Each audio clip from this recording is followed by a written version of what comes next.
출애굽기 12장 29절부터 36절까지입니다. 함께 읽겠습니다. 밤중에 여호와께서 애굽 땅에서 모든 처음 난 것 곧 왕위에 앉은 바로의 장자로부터 옥에 갇힌 사람의 장자까지와 가축의 처음 난 것을 다 치시매 그 밤에 바로와 그 모든 신하와 모든 애굽 사람이 일어나고 애굽에 큰 부르짖음이 있었으니 이는 그 나라에 죽임을 당하지 아니한 집이 하나도 없었음이었더라. 밤에 바로가 모세와 아론을 불러서 이르되 너희와 이스라엘 자손은 일어나 내 백성 가운데서 떠나 너희의 말대로 가서 여호와를 섬기며 너희가 말한 대로 너희 양과 너희 소도 몰아가고 나를 위하여 축복하라 하며 애굽 사람들은 말하기를 우리가 다 죽은 자가 되었도다 하고 그 백성을 대촉하여 그 땅에서 속히 내보내려 하므로 그 백성이 발교되지 못한 반죽 담은 그릇을 옷에 싸서 어깨에 매니라. 이스라엘 자손이 모세의 말대로 하여 애굽 사람에게 은근 패물과 의복을 구하매 여호와께서 애굽 사람들에게 이스라엘 백성에게 은혜를 입히게 하사 그들이 구하는 대로 주게 하심으로 그들이 애굽 사람의 물품을 취하였더라. 아멘. 새로운 한 주가 시작됐습니다. 이 한 주간도 하나님 앞에서 참된 은혜의 날들이 되기를 예수님의 이름으로 축복합니다. 오늘 우리가 읽은 이 말씀을 가지고 죽음 앞에서라는 제목으로 함께 말씀을 잠시 나누겠습니다. 사람은 이제 태어나서 반드시 죽죠. 한 번은 죽습니다. 사람이 지금까지 인류가 이제 발달되면서 수명 연장이 조금씩 길어진 것은 어떤 신앙적인 것을 생각하지 않고 객관적 입장에서 분명히 사실입니다. 그죠? 수명 연장이 좀 일어났지만 그럼에도 불구하고 이제 죽지 않는 불사 이것에 대해서는 아직까지 해결할 방법이 없죠. 그래서 사람은 태어나면 반드시 죽게 됩니다. 그리고 이것은 하나님의 재앙이기 때문에 그 죽음의 시간이 조금 이런저런 이유들 때문에 늦춰질 수 있겠지만 그것도 모두 하나님의 그 뜻하신 계획하에 있는 거겠죠. 반드시 사람은 죽게 됩니다. 이 죽음이라는 것은 피할 수 없는 인류가 가진 그런 마지막이죠. 그러나 이 믿음이라는 것은 그 죽음을 뛰어넘는 것 아닙니까? 그죠? 왜냐하면은 예수님께서 말씀하신 것처럼 살아서 예수님을 믿는 사람들은 영원히 죽지 않고 죽어서 믿는 사람들은 다시 살아날 것이다 라고 말씀하신 그 말씀처럼 이 믿음이라는 것은 죽음을 뛰어넘어 생명으로 나가는 길이기 때문에 그것이기 때문에 이 그리스도인들에게 이 죽음이라는 것은 어떤 한 과정에 불과한 거라고 생각을 되는 거죠. 그래서 내세에 대한 신앙이 있는 종교들 있잖아요. 우리 기독교를 종교라고 말하기에는 좀 그렇지만 우리 기독교를 비롯해서 심지어는 이 이집트의 이 애굽, 오늘 본문에 나오는 이 애굽도 이 이집트도 내세의 그 믿음을 가지고 있는 사람들이었습니다. 그래서 이들도 자신들이 믿는 신에 의해서 이제 그 신의 세계, 신이 만들어 놓은 새로운 세계, 그곳으로 이제 간다. 이렇게 해서 이 사람들은 장래에 대한 준비를 굉장히 잘했다 그러죠. 그래서 여러분들 피라미드나 이런 이집트의 유적들을 보면 그 장래 죽음 뒤에 그런 것들이 굉장히 발달되어 있어요. 미이라라든가 그런 거 있잖아요. 그것은 이제 내세에 대한 부분들을 이들이 믿기 때문에 소위 이제 죽음 뒤에 또 다른 어떤 삶, 이것에 대해서 믿기 때문에 그 죽음을 살아생전에 이 준비를 한다고 그래요. 그래서 가족들한테도 그것을 부탁하고 자신도 돈을 들이고 그래서 화려하게 축제처럼 그렇게 준비를 한다고 합니다. 하물며 기독교야 말할 필요가 없겠죠. 우리는 지금 사는 이 세상 또 살면서 인생에 만나는 수많은 고통과 그런 어떤 어려움의 과정들을 그대로 겪는 이 세상이 아니라 하나님 앞에서 완전히 치유되어지고 회복되어진 새하늘과 새 땅에서 영원한 슬픔도 눈물도 고통도 질병도 죽음도 없는 그곳에서 영원한 생명을 하나님의 영광과 함께 누리게 되는 그런 그 믿음을 가지고 있는 사람들이 바로 기독교 아닙니까? 그죠? 그래서 우리들 그리스도인들에게 이 죽음이라는 것은 절망이 절대 아닙니다. 우리가 헤어짐의 슬픔은 충분히 있을 수 있지만 그럼에도 불구하고 그리스도인들은 소망이 있는 거죠. 뭐 그때 가서 우리가 서로의 얼굴을 보고 그렇게 서로를 알아보고 뭐 그런 기억들을 가지고 있고 이러지는 않으리라 생각해요. 왜냐하면 변화된 모습일 것이 분명하니까. 그죠? 성경에서도 그렇게 말하고 있고, 그리고 그곳에서는 하나님의 영광이 압도적으로 우리를 이렇게 압도되게 만들기 때문에 우리가 그것을 바라보며 마음의 벅찬 감격과 기쁨을 누리는데도 뭐 부족할 그런 곳이 아닙니까? 그러니까 우리가 과거에 뭐 이런 고통과 괴로움 속에 있었던 그런 나쁜 기억들, 안 좋았던 그런 것들을 뭐 떠올릴 겨를조차 없는 곳, 그곳이 바로 우리가 기대하고 소망하고 또 약속되어진 새하늘과 새 땅, 하나님의 나라입니다. 이스라엘 백성들은 이 지금 이제 출애굽을 해서 가나안 땅, 그 약속의 땅으로 가죠. 그렇기 때문에 그들이 지금 겪고 있는 고통과 괴로움 이런 것들은 사실 이제 더 이상 중요한 문제가 되지 않게 되는 겁니다. 왜냐하면 가나안 땅으로 이제 가는 것이기 때문에 그곳에 약속되어진 하나님을 분명히 믿는다면 이들도 소망을 가지고 지금의 그 압박당하고 압제당하는 그런 그 고통 속에서 희망을 가지고 그것을 더 이상 문제 삼지 않을 수 있는 용기와 힘이 생기게 되는 것이죠. 이렇게 그 이스라엘 백성들에게는 이 순간이, 이 10번째 재앙인 장자의 죽음의 순간이 오히려 소망의 순간이 되는 거예요. 그죠? 역설적이게도 죽음이 일어나는 그 시간에 이스라엘 백성들은 이 죽음을 떠나는 것을 준비하는, 이 믿음을 가진 사람들은 멸망되어져 가는 세상 속에서 하나님 나라를 향해 준비해가는 그런 역설적인 그런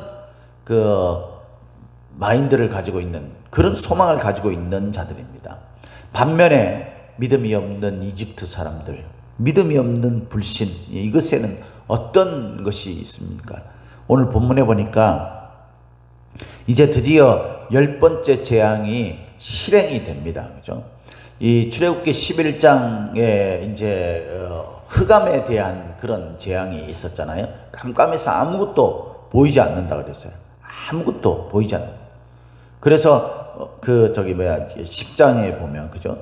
그래서 이 흑암의 재앙이 있고 난 다음에 이제 11장에 딱 들어오면서 장자의 죽음에 대한 미리 예언이 선포되죠. 예언이 선포되고 난 다음에 12장에 딱 넘어가게 되면 유월절에 관한 이야기가 나옵니다. 유월절.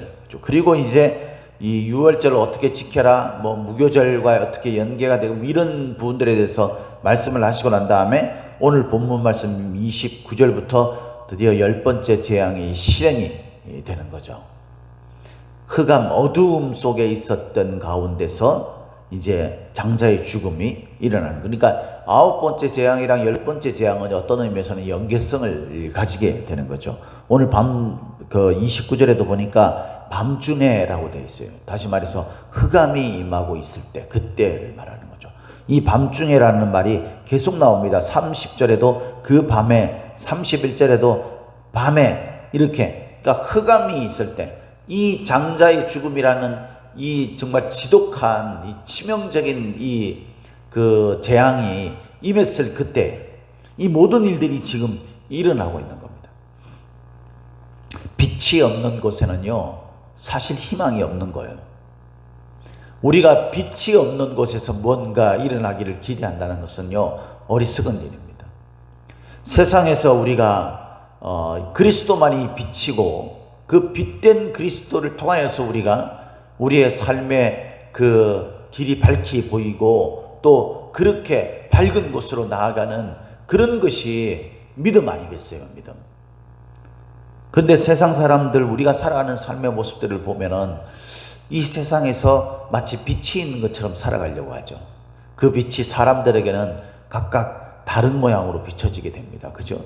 뭐 어떤 사람은 뭐 힘이, 권세가, 어떤 사람은 돈이, 어떤 사람은 자기의 몸이 뭐 그들의 빛이 될 수 있는 그런 마음을 가지고 살아가죠. 그러나 그 모든 것들은요, 결국 이 큰 세상, 다시 말해서 흑암의 세상 속에 있는 것이죠. 그 속에서 그 빛은 결국 마지막 그 꺼지는 순간, 사라지는 순간, 흑암이 압도되게 임하는 순간을 맞이하게 된다는 것. 그게 바로 뭐냐면 죽음이에요, 죽음. 그래서 밤중에 죽음이 일어나게 하는 거예요. 그 밤중에 죽음이 일어나고 그 죽음이 일어났을 때에 그 밤에 아직 빛이 밝아오기 이전에 이스라엘 백성들이 출애굽에 대한 그런 허락을 받게 되죠. 바로가 두 손 두 발 드디어 다 들게 되는 겁니다. 이것이 참 의미심장하지 않습니까, 여러분? 저와 여러분들의 마음속에도요, 참된 믿음을 가지고 있다면 결코 세상에서 빛을 찾으려고 하지 않을 것입니다. 빛은 오직 살아계신 우리 주 예수 그리스도 뿐인 줄 믿으시기를 예수님의 이름으로 축복합니다. 흑암 속에 있는 곳에는 오직 죽음밖에 없어요. 그리스도인들은 이 죽음 앞에서 빛을 가진 사람들입니다. 빛 대신 예수 그리스도를 통하여서 영원한 생명을 보장받은 사람들입니다. 그래서 죽음 앞에서 대하는 그 태도가 완전히 달라지게 되는 거죠. 이 죽음에 직면한 사람의 그 모습이 완전히 달라지게 되는 거예요. 오늘 본문의 이스라엘 백성들은 이것이 그들에게 희망의 시작이라고 본다면, 그래서 이들이 막 준비해가지고 이제 출애굽을 하려고 하잖아요. 오늘 본문에 보니까 이 그 34절에 그 백성이 발교되지 못한 반죽 담은 그릇을 옷에 싸서 어깨에 매니라. 이렇게 되는데 이 발교되지 못한 게 사실 소위 그 무교라는 거죠, 무교. 그래서 여러분 이게 이제 유월절, 무교절 뭐 이렇게 해서 그 무교절에 그 떡을 준비해 가지고 그렇게 하는 건가 이렇게 생각할 수 있겠지만 여기서는 이제 그런 의미가 아니에요. 사실 이제 그 유월절을 지킬 때에 어린 양과 그다음에 그 무교병과 쓴나물을 먹는 그것도 이제 급하게 먹으라 그랬잖아요. 옷을 입고 띠를 띠고 지팡이를 짚고 그렇게 급하게 먹으라고 했어요. 이것은 이제 출애굽하라는데 지체할 수 없다라는 그런 그 상징이라고 했잖아요. 오늘 본문에도 사실 그런 의미는 맞아요. 근데 무교절을 준비하기 위한 떡은 아니고요. 이들이 먹는 것인데 이제 그 소위 주식인 거죠. 그 주식인데 아직까지 이제 그 누룩을 이렇게 그 하기 위해서 그 떡반죽 그릇에 이제 담아둬요. 이 사람들이 이제 떡을 만들 때에는. 그런데 그렇게 하기 전에, 발효되기 전에 아직까지 생 밀가루인 것을 그저 이렇게 반죽한 채로 그 그릇에 담아가지고 막 급하게 서둘러서 나가는 거예요. 출애굽이 임박했기 때문에 사실은 겨우 먹을 수 있는 정도의 음식을 이제 옷에다가 해가지고 마치 도시락 매듯이 있잖아요. 옛날에 뭐 저보다도 더 이전 세대죠. 그때는 이제 그 보자기에다가 뭐 책이나 도시락 같은 거를 이렇게 해가지고 메고 그렇게 학교 다니고 이랬던 적 있잖아요. 마치 그런 것처럼 그렇게 급하게 나가게 된 거예요. 갑작스럽게. 그때 이제 하루 정도 먹을 것밖에는 준비하지 못하는 거죠. 그리고 그 이후에는 소위 절망적이잖아요. 먹는 게 없는데 광야에서 하나님께서 만나를 통해서 역사하시는 거죠. 이제 하나님이 함께 하시면 생명으로 이어지는 것입니다. 생명으로, 지속적인 생명으로 이어지게 되는 것이죠. 이렇게 백성들이요, 막 그릇에다가 이제 밀가루를 넣어서 그렇게 옷에다가 메고 그렇게 나가는 소위 새로운 생명의, 새로운 이스라엘의 시작이라고 본다면 이 죽음이라는 것이 임했을 때 이 애굽 땅은 어떻게 됐습니까? 29절에 보니까 29절부터 30절에 보니까 이렇게 기록되어 있습니다. 우리 함께 보도록 하겠습니다. 밤중에 여호와께서 애굽 땅에서 모든 처음 난 것 곧 왕이 앉은 바로의 장자로부터 옥에 갇힌 사람의 장자까지와 가축의 처음 난 것을 다 치심해 그 밤에 바로와 그 모든 신하와 모든 애굽 사람이 일어나고 애굽에 큰 부르짖음이 있었으니 이는 그 나라의 죽임을 당하지 아니한 집이 하나도 없었음이었더라. 예외가 없다는 거예요. 예외가. 여러분, 우리가 나는 이 정도면 그렇지 않습니다, 여러분. 하나님께서 심판하실 때에는 그 심판을 벗어날 수 있는 예외가 하나도 없다는 것을 알아야 돼요. 모든 집에 죽임을 당하지 아니한 집이 하나도 없다고 그랬어요. 심지어는 위로부터는 바로, 그리고 아래로부터는 옥에 갇힌 사람, 얼마나 그 차이가 큽니까? 그죠? 소위 말해서 바로의 명령에 의해서 옥에 갇히는 비참한 신세가 되는 사람도 있는 거죠. 이 사람이 예외가 없어요. 권세를 가진 사람은 벗어나고, 그러게 아닙니다. 불쌍한 사람, 옥에 갇혀서 지금 고통받고 있는 사람들은 벗어나고, 예외가 없어요. 그 사람은 그것도 아니에요. 모두 포함되는 겁니다. 심지어는 사람뿐만 아니라 가축에까지 생명을 가지고 있는 것들은 모두 장자의 죽음을 경험하게 되는 거예요. 이 장자의 죽음은 이 고대 때는요, 장자가 곧 자기 분신과 같은 거예요.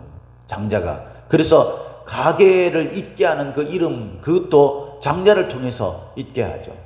그죠? 아버지가 그 모든 축복의 권세를 장자에게 주잖아요. 그러니까 이 장자는요, 곧 자기의 죽음과 마찬가지인 거예요. 그 모든 인생이 죽게 되는 것을 이 아버지의 입장으로서 보는 겁니다.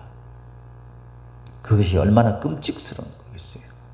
이것을 피할 수 있는 사람은 한 명도 없다 그랬어요. 실제로 그 이집트의 어떤 그런 기록물이라든가 비석에 새겨진 어떤 기록물이나 이런 것들을 보면 그 모세와 대적했던 이 바로 왕이 아멘호텝 2세라고 이전에도 제가 말씀드렸잖아요. 아멘호텝 2세인데 시기적으로 보면 그 아멘호텝 2세의 다음을 잇는 그 왕이 투트모스 4세라고 되어 있습니다. 그런데 이 투트모스 4세라는 이 사람이요, 장자가 아니었어요. 그러니까 장자는 역병이나 무슨 병에 걸려가지고 죽었고, 그 투트모스 4세가 이제 왕위를 계승해서 바로가 되었다. 그런 기록이 있습니다. 그러니까 이건 역사적 사실이에요.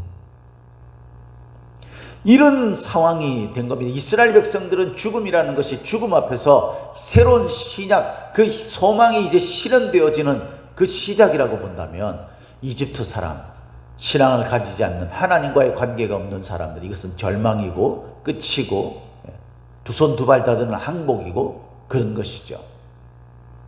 저와 여러분들은 하나님을 분명히 믿는 사람 아닙니까? 우리에게는 이 죽음 앞에서, 이 죽음이라는 것이 새로운 시작, 우리가 원하고 기뻐하고 우리가 간절히 마음에 소망했던 그것의 새로운 시작이라는 사실을 우리가 분명히 믿어야 될 줄 압니다. 그러나 우리 마음속에 믿음이 없다면 죽음은 우리가 헤어나올 수 없는 절망입니다.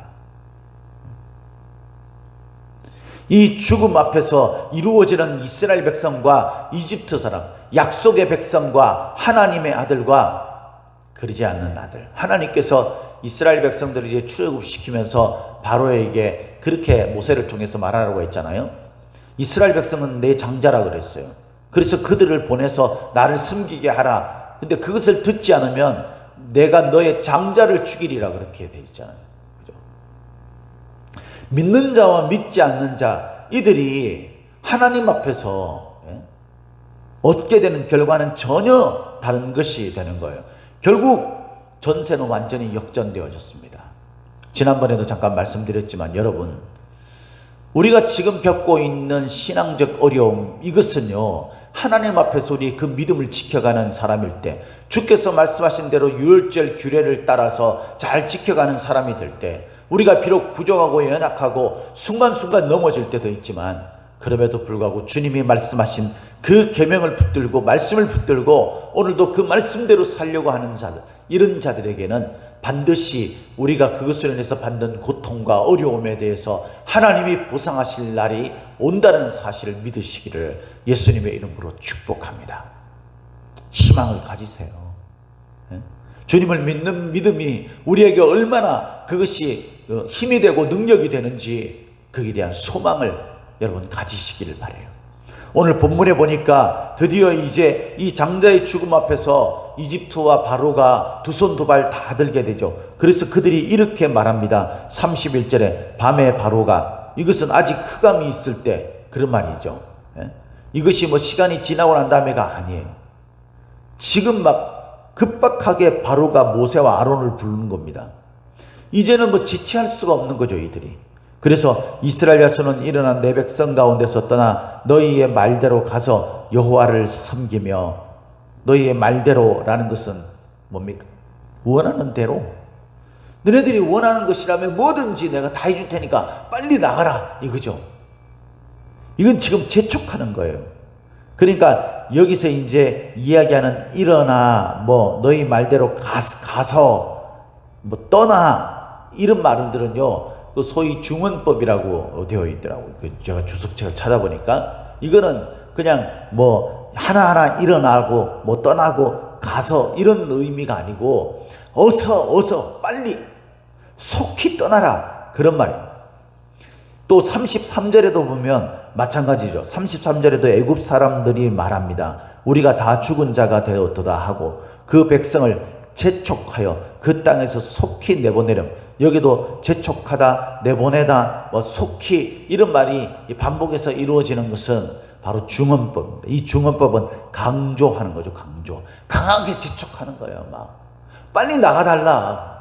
이전에는 이스라엘 백성들, 모세가 이스라엘 백성들을 내보내야 하는데 이건 하나님의 명령이다, 그렇게 했는데도 불구하고 호송 치면서 내가 그들을 더 압제하고 더 강하게 하리라, 그렇게 했던, 기세등등했던 이 바로와 이 이집트 백성들이 이제는 두 손 두 발 다 들고, 하나님이 하신 그 일 앞에 이들이 두 손 두 발 다 들고 빨리 우리에게서 좀 떠나달라고 그렇게 이야기합니다. 그러면서 여러분, 하나님께서 이스라엘 백성들에게 약속한 대로 35절 36절에 보면은 뭐합니까? 이스라엘 자손들이 은금 패물을 구하게 하고 그 의복 이런 것들을 다 구하게 하죠. 그게 이집트 사람들이 두 말 않고 다 들어주게 합니다. 여기서 은혜를 입었다라고 하는 것은 그냥 그렇게 받게 되었다라는 거죠. 그들이 막 은혜를 베풀고 이스라엘 백성들 은혜를 입고 이런 은은 관계, 이게 아니라 그들이 말하는 대로 다 들어줄 수밖에 없는 그런 것을 이제 묘사하는 거죠. 구하는 대로 주게 하심으로 했어요.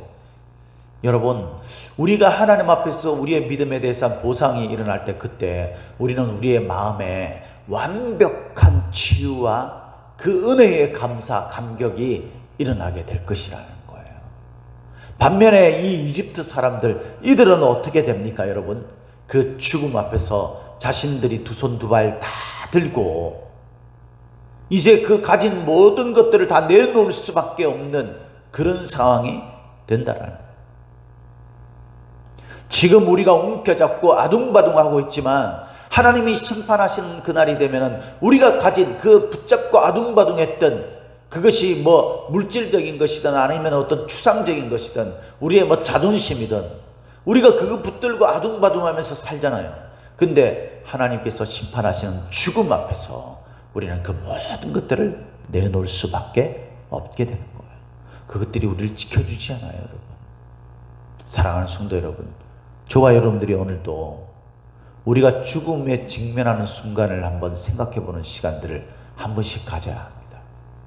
우리가 그 죽음에 직면한 그 순간, 죽음 앞에서 우리가 진짜 믿음을 가진 사람으로서 어떤 상황이 될 것인지를 생각한다면, 그것이 정말 우리에게 믿어지고 우리의 믿음이라면, 여러분, 저와 여러분들이 지금 이 세상의 험한 상황 속에서 어려움을 겪고 있다 할지라도 여러분 크게 염려하지 마십시오.